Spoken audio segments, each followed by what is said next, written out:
Yahweh nanga kumama, Yahweh nanga kumama, Yahweh. De plus en plus, les gens ont commencé à comprendre que le mari et le président et la femme sont premiers ministres. C'est l'une des citations de notre ouvrage, les 7 virus qui tuent les mariages. Beaucoup de gens savent ça. Vous allez voir, ils appellent leur femme. Non, elle c'est la première ministre, moi c'est le président. Alors nous allons essayer de vous faire comprendre le principe du mariage. Parce que nous sommes en train de parler aujourd'hui de la gestion. Nous avons commencé depuis peu à parler de cette virus. Mais aujourd'hui, profitons un peu pour parler de la gestion financière dans les mariages. Comment gérer l'argent dans les mariages? Comment vous pouvez gérer vos biens dans les mariages? Alors, qu'est-ce qu'il faut savoir d'abord? La première chose qu'il faut savoir, le mari est le chef. Et en tant que tel, il doit protéger son autorité. Toute autorité, pour être bien établie, doit résoudre 4 types de problèmes majeurs pour sa maison ou pour sa nation. Que ce soit le président, que ce soit le mari, que ce soit tous ceux qui sont des autorités, ils doivent apprendre à résoudre 4 grands problèmes dans un homme. C'est ça qui protège l'autorité. L'autorité, ce n'est pas un problème d'arriver et de commencer à parler « je suis chef ». Non. L'autorité est protégée par la capacité de résoudre 4 grands problèmes. Le premier problème, il faut résoudre le problème de la nourriture et des autres besoins. Le deuxième problème, vous devez résoudre le problème de la santé. Le troisième problème, vous devez protéger vos sujets, c'est-à-dire vos enfants, vous devez les protéger. C'est ça les chefs.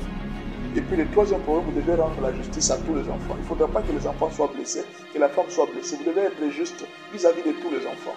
Beaucoup de parents, pour beaucoup de pays, ne savent pas résoudre ces 4 problèmes. La justice, la protection, la santé et la nourriture. Ce sont les 4 grands problèmes que la population, les familles sont en train d'attendre. Et alors quand vous mettez chef, c'est pour résoudre ces 4 problèmes pour le foyer. Alors imaginez, vous êtes là, vous êtes chef. Dans tout ça, la femme n'est que derrière vous pour vous suivre et exécuter le plan. Mais tous les moyens viennent du mari. C'est le chef de l'entreprise. Le mari, c'est le chef de l'entreprise. La femme n'est là que pour vous accompagner. C'est toi le chef. C'est toi qui dois résoudre tous ces problèmes. Les problèmes des travailleurs, ce ne sont pas les travailleurs qui les résolvent. C'est le chef qui résout les problèmes des travailleurs. Lui, les chefs, il vous donne les ordres. Faites ceci, nous allons faire ça. Vous vous exécutez. Et en fin de compte, les travailleurs attendent leur salaire. Ils attendent la justice, ils attendent la santé. Et c'est à vous les chefs qui devez résoudre tous ces problèmes. Alors, qu'est-ce qui se passe? Si la femme doit contribuer, cela ne doit pas être une obligation, mais un acte d'amour envers son mari. N'obligez pas votre femme à contribuer, ce n'est pas une obligation. La femme est derrière vous. D'après ce que Dieu, dans le modèle des mariages de Dieu, l'homme ne peut rien faire. L'homme qui représente l'épouse ne peut rien faire. C'est Jésus qui fait tout. N'oubliez pas ça.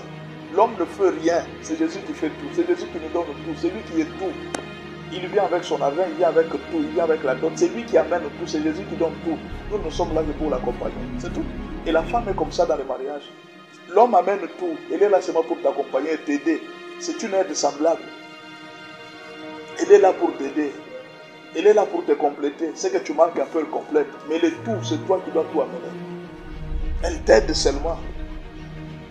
Alors, si tu ne comprends pas cette notion de chef, tu risques de perdre ton autorité, tu risques de faire des choses et Dieu te jugera en fonction de ces choses. Parce que c'est ça les chefs. Actuellement, il faut reconnaître, si l'homme et la femme partagent des dépenses, c'est évident, il n'y a plus de chefs. Ils sont en partenariat. Si moi je donne 50%, la femme donne 50%. Mais il n'y a plus de chef. Nous sommes en partenariat, non? C'est comme ça, non? Imaginez un peu, prenons même dans une entreprise. Si les travailleurs donnent 50%, et toi les chefs qui donnent 50%, ils ne sont plus des travailleurs, vous êtes devenus des partenaires. Et quand il y a des intérêts, vous devez vous séparer 50-50. À ce moment-là, il n'y a plus de chef. Ne perds pas ton autorité à cause de ce que le monde est en train d'enseigner. La femme doit aussi travailler, c'est pas mal. Si la femme doit travailler, que ce soit par amour pour aider son mari, mais pas une obligation. Pas une obligation. Il y a d'autres tribus où l'homme ne mange jamais l'argent de la femme. Il dit à la femme, prends cet argent, aide ta famille. Toi, tu ne veux pas contribuer dans mon foyer. Il y a des gens qui sont comme ça. Ils refusent que sa femme contribue dans son foyer. Pour qu'elle ne dise pas qu'un jour, c'est moi qui t'avais nourri. Ils refusent ça. Jésus aussi est comme ça. Il nous interdit à nous de contribuer à quoi que ce soit. C'est lui qui nous donne tout. Même ce que nous contribuons, c'est lui qui nous donne. C'est comme les parents, hein? Moi je suis pasteur, je donne à mes enfants l'argent de l'offrande. Allez donner l'argent à l'église. Les enfants donnent l'argent à l'église. Bon, finish, c'est moi le pasteur qui gère cet argent. Mais c'est moi qui leur ai donné cet argent. L'argent que nous amenons à Dieu, c'est Dieu qui nous donne. Nous venons lui rendre, c'est tout. David a dit, il n'y a rien de tout ce que j'ai gagné que toi tu ne m'as pas donné. Tout ce que j'ai, c'est toi qui m'as donné. Tout ce que nous avons, c'est Dieu qui nous a donné. Alors, on ne peut pas dire aujourd'hui que non, voilà, je suis là, c'est par mon effort personnel, j'ai gagné ma vie par ma sueur. Non, c'est Dieu qui nous donne tout ce que nous avons. Et dans les mariages, c'est la même chose. C'est l'homme qui doit tout donner à sa femme. Tout. Je dis bien tout. La femme ne doit pas contribuer à quoi que ce soit. Mais si elle le fait, que ce soit par amour et non par obligation, si ça devient une obligation, tôt ou tard, il y aura des problèmes. Ça, je vous dis la vérité. Écoutez ce que la Bible dit. Et cette femme saisiront en ce jour-là un seul homme et diront, nous mangerons de notre pain et nous vêtirons de nos habits. Fais-nous seulement porter ton nom. Enlève notre opprobre. Ce qui arrive aujourd'hui, il y a des femmes qui commencent à épouser des hommes. Une femme va doter un homme, il dit, bon, moi, mon problème, c'est que les gens savent seulement que je suis marié. Je n'ai pas besoin de ton argent, viens seulement habiter avec moi. Et il y a des hommes qui acceptent. Ils acceptent, on appelle ce genre de mariage. Ils acceptent cette vie-là, cette condition de vie. Mais en réalité, ce n'est pas un mariage. Le mariage n'est pas comme ça. C'est l'homme qui prend le dessus, c'est l'homme qui doit tout donner. Tout donner. C'est l'homme, parce que c'est lui le chef. C'est ça le plan de Dieu. Dans le plan de Dieu, il n'y a pas une femme qui épouse un homme. Il n'y a pas une femme qui épouse un homme. C'est l'homme qui se sacrifie pour sa femme. La Bible n'a pas dit que la femme doit se sacrifier pour... La Bible n'a jamais dit que la femme doit se sacrifier pour le foyer. Non. La femme ne doit pas se sacrifier pour le foyer. C'est l'homme qui doit se sacrifier. L'homme se sacrifie pour sa femme, pas la femme se sacrifie pour l'homme. Si elle le fait, c'est par amour, et pas une obligation. Je suis clair là-dessus. Si la femme le fait, qu'elle le fasse par amour et non par obligation. Alors, le deuxième principe que nous devons faire respecter ici, respecter le régime marital que vous avez adopté. Si vous avez adopté pour la communauté des biens universels, vous devez être conséquent et non hypocrite. C'est ça en fait le grand problème. Vous venez, vous dites aux gens, à tout le monde que nous voilà, tant que nous sommes là, nous avons opté pour la communauté des biens. Mais vous arrivez dans les mariages, c'est le contraire. L'homme commence à cacher les salaires. Non, c'est pas comme ça. Hein? Dans la communauté des biens, tous les deux salaires sont mis ensemble et les dépenses doivent être fixées par les deux conjoints. Mais la part de l'homme doit être de 70% et la femme 30% d'après la répartition biblique. Si la femme doit donner, en tout cas dans le foyer, ça ne doit pas dépasser 30%. Écoute, d'après la répartition biblique, Lévitique 27, verset 3, si tu as à faire l'estimation d'un mâle de 20 à 60 ans, ton estimation sera de 50 cycles d'argent, selon le cycle du sanctuaire. L'homme, s'il faut le racheter, sa valeur était de 50 cycles d'argent. On y va. 24, si c'est la femme, ton estimation sera de 30 cycles d'argent. 30 cycles d'argent. Et l'homme, 50 cycles d'argent. Il y a une répartition qui est bien donnée. La femme ne doit pas beaucoup contribuer, c'est l'homme qui contribue beaucoup. C'est l'homme qui pèse beaucoup pour le mariage. Troisième principe, un chef ne tient jamais la caisse. Ce n'est pas à toi de tenir l'argent, de commencer à te promener avec l'argent.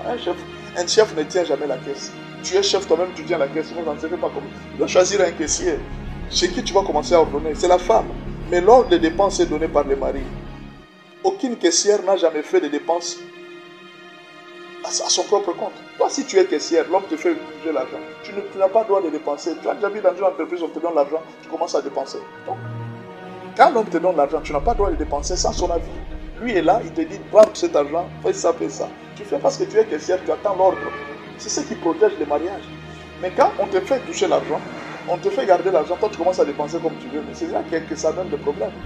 Vous devez être conséquent de tout ce que vous êtes en train de faire. Quatrième principe. Voici les rubriques de dépenses. Je commence par donner les rubriques de dépenses. Première rubrique de dépenses. Dieu. 15%.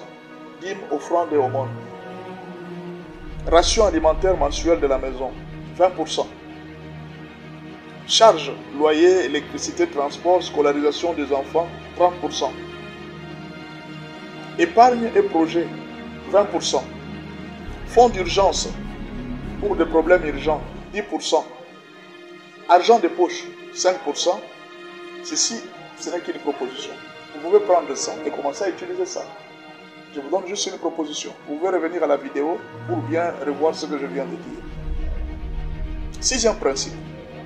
Ne dépensez jamais l'argent sans l'avis de l'autre. Priez toujours avant de commencer les dépenses. Demandez à Dieu d'augmenter les revenus. Priez.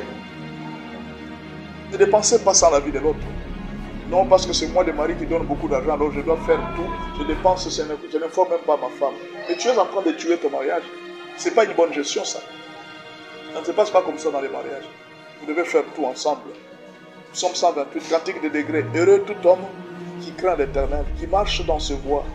Tu jouis alors du travail de tes mains, tu es heureux et tu prospères. C'est le 6e principe. Ne dépensez jamais sans la vie de l'autre. Faites tout ensemble. Vous êtes mari et femme. Faites tout ensemble. C'est ainsi que Dieu va vous bénir.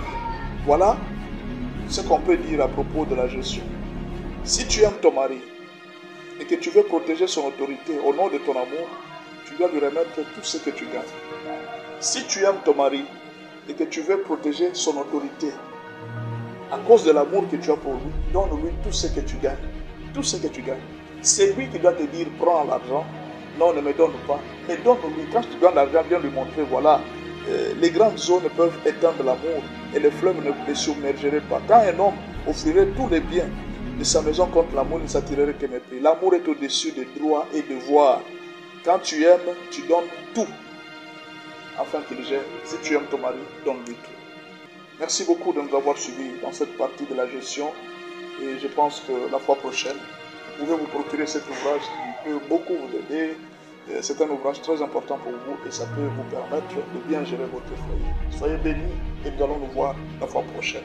Que le Seigneur Dieu vous. Abonnez-vous à notre chaîne et faites partager notre vidéo. Aimez et ça va beaucoup nous aider à ce que nous puissions aller encore très loin dans l'évangélisation. Soyez bénis au nom de Jésus-Christ et à la prochaine.